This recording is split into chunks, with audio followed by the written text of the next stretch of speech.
अहिल्यानगर इथं झालेली महाराष्ट्र केसरी कुस्ती स्पर्धा वादाच्या भोवऱ्यात सापडली आहे। पंचानं घेतलेल्या निर्णयावर संताप व्यक्त करत शिवराज राक्षेनं त्यांना लाथ मारली।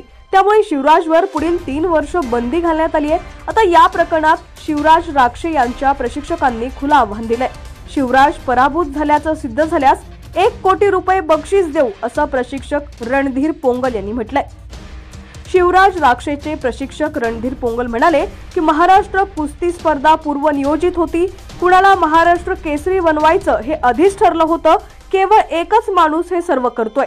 कुस्तीत एक खांदा खाली टेकलाय, त्यावर निर्णय दिला। मी आक्षेप घेतला। रामदास तडस, मुरलीधर मोहोळ, स्थानिक आमदारांनीही व्हिडिओ दाखवण्यास सांगितलंय, तरीही मला व्हिडिओ दाखवला नाही। हे काय सुरू आहे? उडवाउडवी उत्तरं दिली जात होती असा आरोप देखील त्यांनी केलाय। तसंच तुम्ही या स्पर्धेचं चित्रीकरण WFI आणि FILA या आंतरराष्ट्रीय संघटनांना पाठवा आणि कुस्तीचा निर्णय मागवा।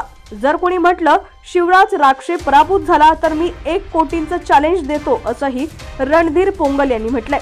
दरम्यान शिवराज जवळपास 16 वर्ष तालीम करतोय। कुस्ती क्षेत्राच्या कार्यकर्ती त्याच्या इथून मागच्या कुस्त्या पहा। जिंकला तरी हुरळून जात नाही आणि पराभव झाला तरी खचून जात नाही। ही कुस्ती आहे। खेळ असल्यानं हारजीत होत असते। पराभव पचवण्याची ही ताकद शिवराजमध्ये आहे।